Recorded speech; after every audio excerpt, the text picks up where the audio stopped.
بسم اللہ الرحمن الرحیم۔ السلام علیکم۔ اشفاق احمد صاحب فرماتے ہیں کہ جدہ ایئرپورٹ پر بیٹھا ہوا منیر احمد اپنی فلائٹ کا انتظار کر رہا تھا، جبکہ اس کے ساتھ اس کا ہم وطن دوسرا مصری حاجی عبدالباری بھی بیٹھا تھا۔ دونوں حج کے مناسک ادا کرنے کے بعد وطن واپس جانے کے لیے حاجیوں میں شامل تھے۔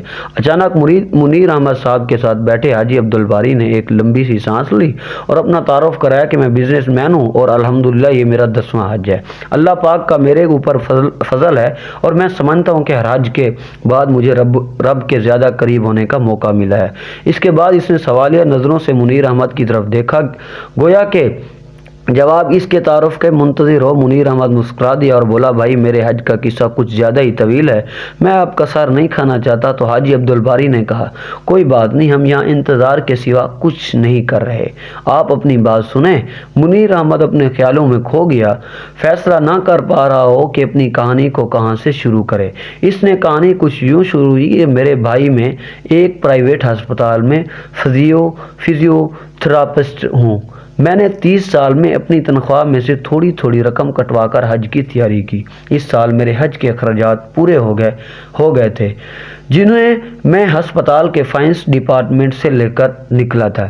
ایک خاتون کو دیکھا جس کا بیٹا ایکسیڈنٹ میں تقریباً معذور ہو گیا تھا، مگر پچھلے 6 مہینے میں انتھک محنت اور شفقت کی وجہ سے وہ 50% ٹھیک ہو گیا تھا، جبکہ امید تھی کہ مزید 6 ماہ کے بعد وہ مکمل صحت یاب ہو جائے گا۔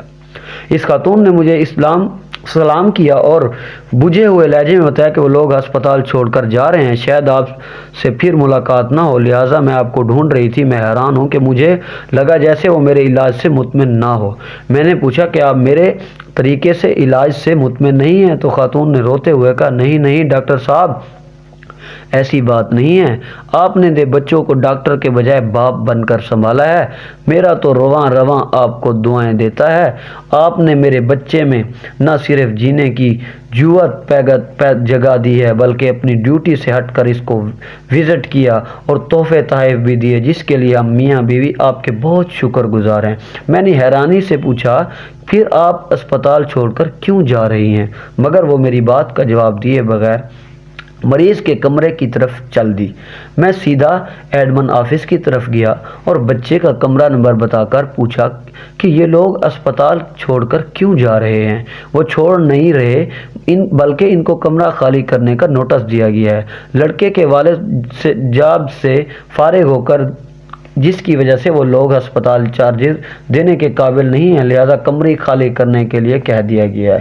میں وہاں سے منیجر صاحب کے آفس میں گیا اور ان سے درخواست کی کہ بچے کا علاج جاری رکھنے کے لیے اجازت دی جائے، مگر میری بات ابھی پوری بھی نہیں ہوئی تھی کہ منیجر نے نہایت ڈھٹائی سے کہا کہ منیر احمد، یہ بھی ایک پرائیویٹ ہسپتال ہے، کوئی چیریٹی ادارہ نہیں، یہاں وہی علاج کرا سکتا ہے جو اخراجات کی سکت رکھتا ہو۔ منیجر کا دو ٹوک جواب سن کر جو ہی میں مڑا تو میرا دایاں ہاتھ میری جیب سے ٹکرا دیا اور میرے حج کے پیسے رکھے ہوئے تھے۔ دفتر سے نکل کر میں نے آسمان کی طرف دیکھا اور کہا، اے اللہ، تو اچھی طرح جانتا ہے کہ مجھے تیرے گھر آنے کا کس قدر شوق ہے، اور اب جب کہ میرا خواب ایک حقیقت بننے والا ہے تو اس بچے کی زندگی کا سوال کھڑا ہو گیا ہے۔ اے اللہ، میں مجبور ہوں، مگر تو بے نیاز ہے، میں حج پر آ نہ سکا، تو بھی مجھے اپنے فضل سے محروم مت کرنا۔ میں وہاں سے سیدھا اکاؤنٹ آفس آیا اور اس بچے کے اگلے 6 ماہ کے اخراجات جمع کرا کے اس کا ڈسچارج آرڈر کینسل کرا دیا۔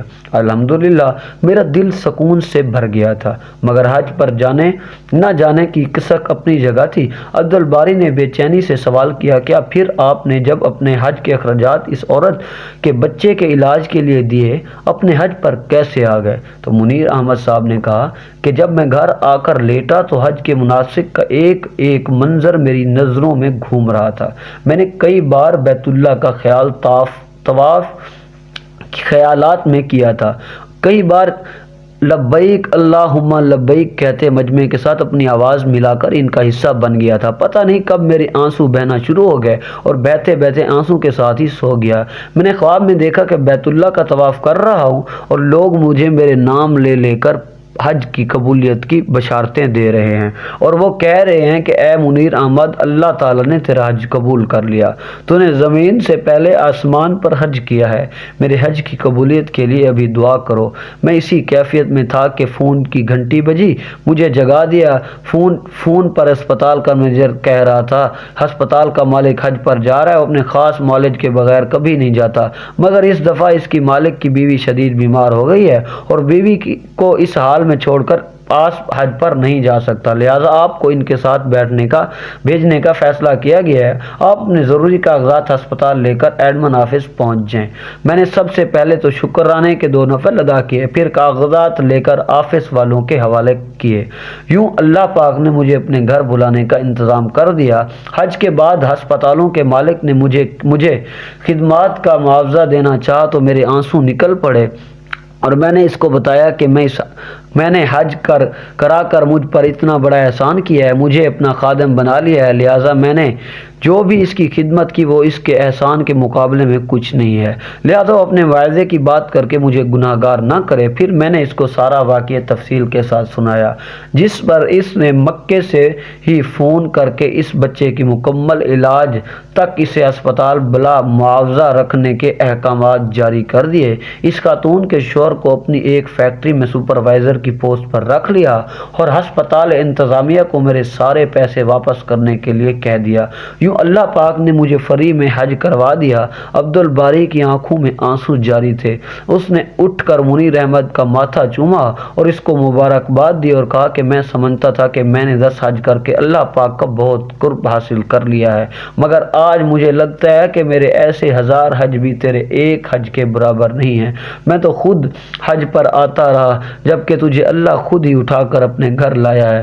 ایسا ہی ہے، اللہ پاک سے میرے حج کی قبولیت کی دعا بھی کر دو۔ اشفاق احمد صاحب فرمانے لگے کہ یہ اپنی عقل اور سوجھ بوجھ کی بات ہے، اگر حاجی عبدالباری کی جگہ کوئی کم عقل ہوتا تو وہ یہ سمجھتا اور منیر احمد سے کہتا بھی کہ بھائی میں نے 10 حج کیے ہیں، ہر دفعہ میرا حج قبول ہوتا ہے، تبھی تو اللہ تعالیٰ مجھے بلاتا ہے، اور تیرا تو ابھی صرف ایک حج ہوا ہے، اس لیے تجھ سے زیادہ اللہ کے قریب ہوں، کیونکہ مجھے اللہ نے اپنے گھر 10 بار بلایا ہے۔ لیکن یہ معاملات ایک اللہ والا بہتر سمجھتا ہے، جس کے اندر عاجزی کوٹ کوٹ کر بھری ہوئی ہو۔ کبھی بھی اپنی تعداد پہ مت جاؤ، کیا پتہ ایک بندے نے 50 حج کیے اور اس کی نسبت صرف ایک بندے نے خالی عمرہ ہی کیا ہو تو وہ اس کے 50 حج پہ بھاری ہو۔ یہ اللہ تعالیٰ کے انسانوں پر احسانات ہیں، جبکہ کچھ نہ کچھ سمجھ ان کو اپنی محنت اور اپنے روپوں کے وسیلہ سمجھنے، ایسا ہرگز نہیں ہے۔ جس پر اللہ کی رحمت ہوتی ہے وہ بنا خدا کے گھر دیکھ بھی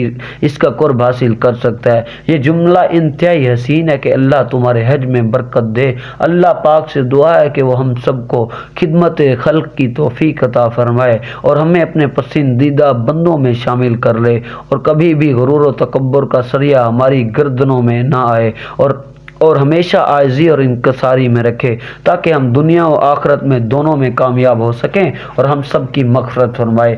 آمین۔ کمنٹس باکس میں حضور پروردگار درود پاک پڑھ لیں۔